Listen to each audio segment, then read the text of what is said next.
Hey everybody, this is Tell the Truth Sports Radio. I'm gonna tell you the truth about what happened in the NBA playoffs. I'm your host Ron Fitch, and I'm gonna tell you what happened and what went down and why point guard play is so important when it comes to winning games. And the better point guard, you look at the games and the better point guard play, it always rings true. And you look at that with the way the league is guard orientated, you can tell who's going to win the game each game. And now let's get to the Sixers and the Hawks. The better team that where the point guard has played better has won. Now Trae Young has played outstanding point guard, and you could argue just from a talent standpoint and the way he's playing that he's better than Ben Simmons, but Ben Simmons had a bigger impact because he was the better point guard. He had 7 assists and 4 rebounds and 18 points, 7 of 11 from the field. And the Sixers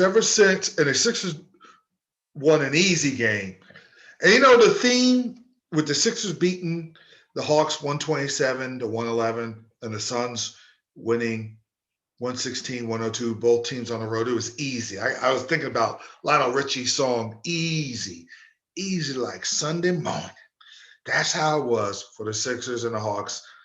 And if you're a Sixer fan, you're like, oh, man, we got to go to Atlanta, tied 1-1 with the favorites, a little pressure. It was a nice, easy win where you could relax, start to finish, up 15 to 20 points most of the game. You could relax. You could change the channel with the game out of reach and Atlanta not even making an attempt to make a comeback. Nice, easy 76er win. And the star, the best player on the court, did what he had to do. Joel Embiid, 27 points, 8 rebounds, 9 assists. Now, Capella wasn't bad with 8 points and 16 rebounds. But he's just unguardable because he can hit the bank shot, mid-range, three-point shot, good inside, crafty inside, can draw fouls. And he's a very good passer. He has a terrific feel for the game, and he is a force. And see, when you have that kind of force, he had 3 blocks yesterday. When you're that much of an offensive and defensive force, you impact the entire game. And the Sixers, their defense is solid. But I'm gonna tell you what I noticed in this series is Seth Curry. 2 of 5 from 3, but the other day he was nailing threes. Shake Milton was big. When the game was in the balance in game 2, he just went off. And he was a big hero. He didn't go crazy yesterday, but the others did what they had to do. He had 6, Thybulle 7. Dwight Howard, 12 points. 6 rebounds. That's an moment for the rest of the league. If Dwight Howard's going to give you 12 and 6, he's going to back up Embiid and give you 12 points and 6 rebounds. The rest of the league is on notice. And, Korkmaz, hey, 14 points, and he could shoot. And they got a chance to get loose. 3 of 6 from 3. So it's a team effort. They beat Atlanta. Now, this series is over as far as who's going to win. The Sixers are definitely going to win the series. Now, I got to figure out, we all have to figure out how long it's going to go. If Atlanta wins game 4, then I believe they could get this. See, there's 2 different missions. Atlanta is playing for respect. The Sixers playing to get to the finals and win. But at the very least, get to the finals. Their mission is to come out of the East, get to the finals, and see what happens, whoever they play from the Western Conference. Atlanta is a mission of respect. If they win game 4, they get respect. If they get beat in game 4, and then they'll get annihilated in game 5.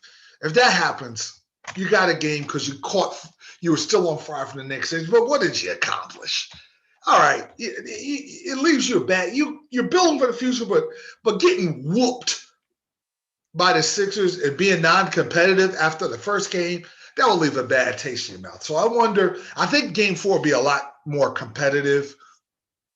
But now, if it's close, it kind of does favor Atlanta because they're better equipped with Trae Young to perform. But if the Sixers are going to win, they got to lead and they got to keep like a 5 to 10 point lead so it doesn't come down to like a one possession game. If they do that, they'll win game 4, then they'll crush Atlanta in game 5. Now, the other series was the Nets and the Bucks, and I knew that the Bucks would play better, if not just out flat out. When everybody say, "Oh, the Nets will crush them," when you're down by 50 and you get blown out, and you have two fairly competitive teams, especially with Harden out, the Nets and Bucks are kind of neck and neck. The Nets have a little better talent with KD and Kyrie, but if you're the Bucks and you get slaughtered like that, you're going home. Not only is that home crowd going to help you, but you're going to want to play with some more heart. And they did. It was a tight, tough, low-scoring game. The Nets had an 83-80 lead late in the game. And from the 123 mark, they didn't score. Their possessions were bad. After Middleton scores, Bruce Brown misses a 15-foot pull-up jumper. Should not have been in. They've had to figure out how to get someone else the ball with the game on line. Bruce Brown's a great role player, but you're asking too much. That's not his game. His game is defense. And then they miss a shot. Holiday makes a layup, and we all saw the last play. Bruce Brown misses a layup, but I'm not blaming Bruce Brown. I'm blaming Nash for whatever play call. You got to make sure that Kyrie gets it or Durant gets it, because Durant caught fire in the fourth quarter. 30. What hurt the Nets is they didn't come out with the intensity till the second half, and Kyrie has not found his shot. He hasn't shot well in Milwaukee all year long. I don't know why. He played well and shot well in Brooklyn versus Milwaukee, but when he's gone out to Milwaukee, the 3 games they played, not good. 9 of 22, not good. 2 of 8 from 3, not good. And I don't think Harris is going to go 1 of 11 from 3, 1 of 7 from 3. But the Nets, what they have to do is Green. I'm hearing that Green's going to come back. So that's going to help when the game gets bogged down and they're playing Milwaukee and Kyrie or Durant gets doubled and they got to kick it out. When they kick it out to Green, who is very smart at getting to the corner for his favorite 3-point shot, 3-point look, that's more of a dependable set play if Green's coming back. But what they did by goofing around that last minute 23, they could have completely finished off. Milwaukee was vulnerable. I mean, Giannis, okay, he had 35 points, but he didn't have the impact. I mean, Giannis had 33 points and Middleton had 30. Middleton had 35. Middleton played well. The biggest hero of the game was Brook Lopez. 6 blocks, keeping Kyrie from getting to the hole, blocking shots, blocking that layup attempt by Brown. He was solid. And he played strong with 11 rebounds. He played tough. And he gave them that toughness that they lacked in the first 2 games. Of course, PJ Tucker going to give you toughness. But it just gives the Bucks life. What if Forbes and Connaughton hit shots? What if Giannis hits a couple? If Giannis can hit a couple of jump shots and not miss all his 3-point attempts and go 1 of 8 and make his free throws, that could be a problem for the Nets. They should have put him away at game 3. But if the Nets play net basketball and play solid basketball, and Green comes back, they should win game 4. But you give Milwaukee life. Like I tell you, when you watch the game Sunday, watch the role players. Watch Portis, Connaughton, Lopez, Tucker, Holiday. If they're making shots to go along with what Middleton and Giannis could do inside, that could be a problem. But what Brooklyn has to do, because what Milwaukee did, they didn't guard Bruce Brown at all. Every time he had the ball, they didn't even back off. They didn't even guard him. So they were keying on Durant and Kyrie. They were just sitting back for their drives, like almost like a prevent defense in football. So I think Jeff Green's presence and his ability to stretch out that defense will allow Kyrie and Durant to get to the hole. I got Brooklyn winning, but would not be surprised if Milwaukee won if what I told you, if they follow that formula, continue to play that kind of matchup zone and dare the others to score, and the Middletons and the Portis and Connaughtons make shots, that's their formula for tying the series. Now, the Jazz and Clippers. The Jazz did what they had to do, and I'm going to tell you something, man. I always knew it, but Donovan Mitchell is a superstar, and he does. People talk about how he plays like Dwayne Wade. He does play like Dwayne Wade. I mean, he had 45 the first game, and then the second game, he was big too with 37. So he had 82 points in the first two games, and he's going to the basket. He's hitting long threes. He's taking threes. I'm like, I don't know if that's going in. Bam, he nails them. But then he's got help because Gobert gave you 13 points and 20 rebounds in the second game. And also, Ingles shot better. Remember I tell you how important the role players are with making shots, making it easy for the stars? Bogdanovich has been good. And his defense has been fantastic on Kawhi Leonard. And O'Neal gave you some points. But Clarkson, 6th man of the year, 24 points. Boy, I sure miss Clarkson as a Laker fan. He has found himself this year. He plays with confidence, 6 of 9 from 3. And they're going to need that. The Clippers came back. Game 1, they dominated and lost the lead, and Utah took the game. Game 2, they were dominated by Utah, down 20, and I'm thinking, well, 21, man. And they came storming back, take the lead because Reggie Jackson was fantastic. But I'm going to tell you, I think Clippers will win Game 3. This is going to be, for Utah to win the series, they need Mike Conley to come back. I'm hearing he's coming back Game 4. Not only do they need him to come back, they need him to come back and play well. The Clippers are going to play a lot better at home. And going forward, you're going to have to drive a stake through their heart to beat the Clippers because I think George will play a little better. He hasn't been bad. He has been 27 points. He's not been bad at all. Kawhi is going to be a lot better. But Morris is going to be a lot better. Zubac's been good. Cousins give you when he's not doing anything as far as his shenanigans, he's solid. Batum, if he's hitting shots, they're deep. So if they show how deep they are and play their potential, Utah has to go an even higher notch to win this series. They had a good notch, high notch, but they got to go even higher. And Conley, not only does he have to be healthy, he has to play well. That's their only chance because the Clippers are coming back.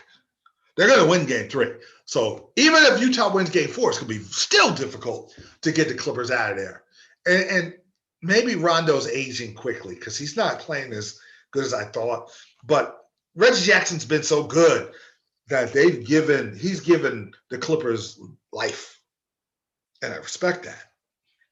So going forward, I think that it's going to be a tough series.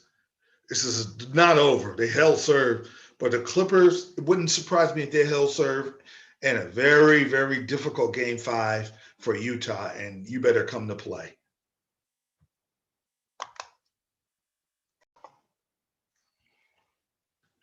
Hey, everybody.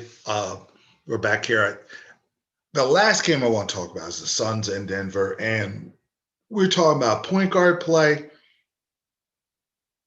And when you have a better team with a better point guard, it's hard for the underdog to win because the better point guard, you got a Hall of Famer like Chris Paul, controls the flow of the game. And that's what he did yesterday, 116 to 102 victory, pretty much easy victory over Denver. They led by 10 to 14 most of the game. And Booker had 28 points, and he was making some amazing shots with his left hand in the lane, the little runners, 3-point shots. He could do it all. Chris Paul was great because of how he controlled the flow. He knew when to pass, he knew when to shoot. He is the master of the guy coming off the screen, taking that little foul line elbow jump shot, the mid-range jump shot. He's usually open because if you try to stop that, he can get all the way to the basket, or he can pass it, kick it out to a 3-point shooter. So he has an uncanny way of finding that shot and getting open and nailing it. If you leave him open, that you might as well get out court. This 9 times out of 10 is going in. And that's what makes him so great. Bridges and Crowder, 4 of 6 from 3. Bridges playing well, 11 points. Ayton, 10 points, 15 rebounds, 2 assists. And he guarded the heck out of Joker. He made Joker work for his 32 points. And that's the key. They singled Joker. So now everybody else could just defend. And Denver doesn't have Murray. So they don't have that extra star that you need. When you got other stars, when you're playing teams with 2 stars, and you got 1 star, the 2 stars are going to usually beat the 1 star. And Booker and Paul did what they had to do, and the other players are solid. Cameron Payne, man, has he been a revelation playing well? And the Suns are just a better team. And I'm hoping it's going to be the Suns and the Jazz because I want to see Donovan Mitchell and Chris Paul. Ooh, that would be a good matchup. Now, before I go, I want to talk about the Shakur Stevenson fight. He's fighting Jeremiah Nakitila. I hope I said that right, from Africa. He's taller. And he has that, he's got a lot of power. He fought 20 times, had 17 knockouts, did not fight a lot of people experience. He has a loss. Shakur is one of the, if not the best boxer on the planet. Better than Canelo and even Crawford, who he actually sparred with. And he said it was an intense 8-round sparring session. The fact that he sparred with Terrence Crawford and he's 2 weights lower than Crawford and never got staggered in a knockdown, that tells you all you need to know about how great Shakur is. But that's a challenge. This guy's got height over him. I looked at the weigh-in, and he's got power. So what he has to do is, I'm going way back, the 76 Olympics, where Sugar Ray Leonard fought a Cuban champion who was a knockout artist, who was taller than Sugar Ray. Sugar Ray boxed him and caught him because the knockout artist had never been knocked out. And that's what I think Shakur Stevenson's banking on. But it'll be a tough fight. And if he wins, it's time for all the fighters who are scared of him to step up and fight this dude